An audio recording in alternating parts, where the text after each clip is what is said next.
Anda telah mengunduh podcast yang dipaparkan oleh Pendeta Dr. Erastus Sabdono ini dari truth.id/voice. Selamat mendengarkan podcast ini.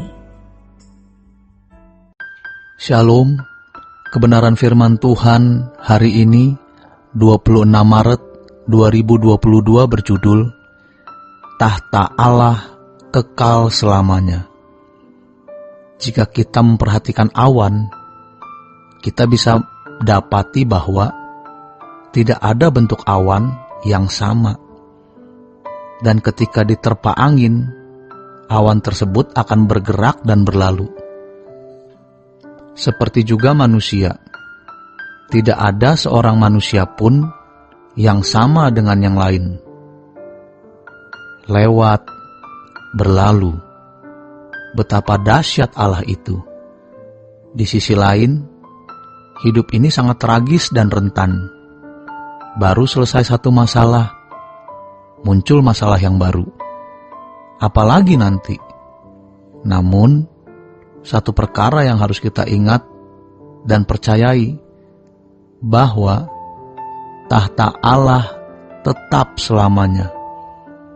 Maksudnya, bahwa Allah memerintah jagat raya ini dan mengendalikan segala sesuatu. Ketika hati kita menjadi kecut, kecil hati, kita menyinggung perasaan Bapa. Karena sejatinya di situ kita tidak mengakui kebesarannya. Kita tidak mengakui kedahsyatannya. Bahkan kita tidak mengakui pemerintahannya. Mari kita bayangkan bagaimana Allah di sorga memperhatikan bangsa Israel yang tertindas. Bagaimana Allah melepaskan mereka dari perbudakan Mesir. Bagaimana Allah membelah Laut Kolsom. Bagaimana Allah menunjukkan keperkasaannya dalam sejarah kerajaan Allah yang ditulis oleh Alkitab. Dalam Ibrani 1 ayat 8, 1 Tawarik 17 ayat 14, 1 Tawarik 22 ayat 10. Sejujurnya, kita telah menjadi manusia yang sebenarnya tidak bertuhan dengan benar.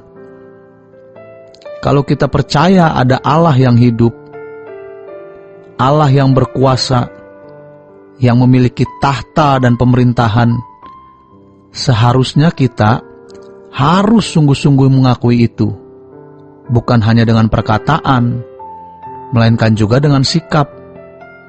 Mestinya kita tidak menjadi khawatir apapun yang terjadi, sebab Dia hidup dan tetap hidup, dan Dia berkuasa. Begitu cakapnya kita berbicara tentang Tuhan dalam berbagai perspektif teologis. Namun, kadang kita lupa untuk mengakui keberadaannya, bahwa Dia punya tahta tetap. Mari kita renungkan kebenaran ini, bahwa di surga ada kesibukan pemerintahan. Mikael, Gabriel, dengan semua penghulu-penghulu malaikat yang kudus sibuk. Allah Bapa mengatur pekerjaan. Dan kalau Tuhan berkata, "Aku menyertai kamu sampai kesudahan zaman," itu berarti gerak kehidupan orang percaya juga menggerakkan kegiatan dalam kerajaan sorga. Jadi, kita bisa membayangkan bagaimana maharaja kita sibuk memperhatikan jagat raya ini, dan khususnya memperhatikan anak-anaknya, serta mau mengendapi rencananya di muka bumi ini.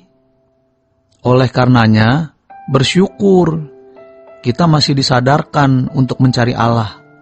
Kalau kita menyadari tahta Bapa dan pemerintahan Allah, maka pertama, kita tidak berani berbuat salah, sekecil apapun kesalahan itu. Yang kedua, kita menjadi tidak takut menghadapi segala keadaan. Yang ketiga, agar kita menemukan apa rencana Allah atas hidup kita masing-masing dan untuk dunia. Kita adalah pangeran-pangeran kerajaan surga. Makanya kita harus sungguh-sungguh bersikap sebagai pangeran, bersikap sebagai putri-putri kerajaan Allah. Sebelum kita meninggal dunia, kita harus benar-benar menemukan keadaan kita. Apa penilaian Allah terhadap kita? Apakah kita sudah layak disebut sebagai putra-putri atau pangeran dan putri-putri kerajaan sorga, atau belum? Fokus kita harus hanya Tuhan. Sebab apa yang menjadi fokus kita, begitulah diri kita. Apa yang menjadi fokus diri kita, itu yang mewarnai jiwa kita. Kalau kita fokus dunia, kita jadi materialistis. Kalau fokus kita penampilan, kecantikan, kita jadi pamer.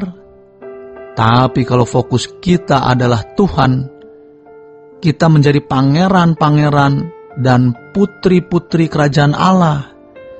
Semua kegiatan kita itu harus mendukung fokus kita. Ironis, banyak orang tidak berani fokus sepenuh kepada Allah. Karena mereka membeda-bedakan. Kalau rohaniwan, fokusnya Tuhan saja, pelayanan saja, surga saja. Sedangkan kalau jemaat, tidak perlu seperti itu. Ini adalah pemahaman yang salah. Semua kita adalah hamba Tuhan di bidang kita masing-masing. Dan kita harus punya fokus yang sama, yaitu Tuhan dan kerajaannya. Kita harus sangat ekstrim di sini. Hidup bisa kita lewati dari hari ke hari. Yang penting, kita bisa makan, masih memiliki pakaian yang pantas. Kita semua tentu memiliki persoalan, tetapi kita bisa melewati dari hari ke hari. Kita bisa melewati dari waktu ke waktu. Dan kita fokus kerajaan Allah.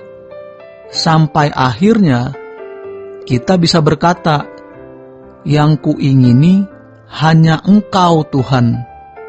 Sebagaimana pemazmur katakan dalam Mazmur 73 ayat 25 dan 26. Siapa gerangan ada padaku di surga selain Engkau? Selain Engkau tidak ada yang kuingini di bumi. Dialah kehormatan dan kejayaan kita. Jika kita menjadi perawan suci atau kekasih Allah, kita akan diistimewakan oleh Allah. Sebab kita tidak mungkin diistimewakan oleh Allah kalau kita tidak mengistimewakan Dia. Maka jangan setengah-setengah.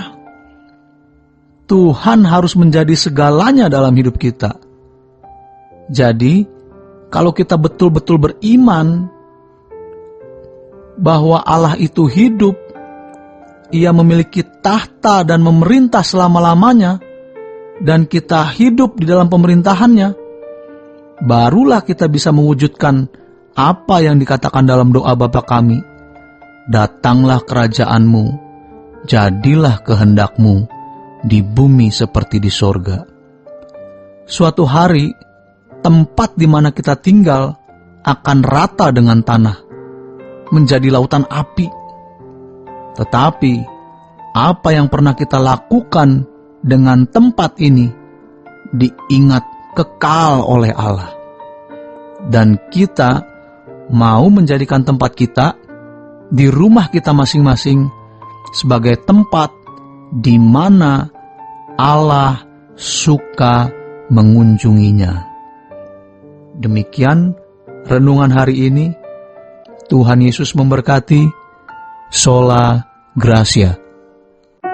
Untuk berlangganan renungan harian dalam bentuk cetak, silakan hubungi Truth Literatur di nomor telepon 0878 7870 7000. Untuk mendapatkan CD khotbah, MP3 Renungan Truth, dan CD album lagu produksi Sulak Rasya, Anda dapat menghubungi di hari dan jam kerja di nomor telepon 021 638 60953. Tuhan Yesus memberkati.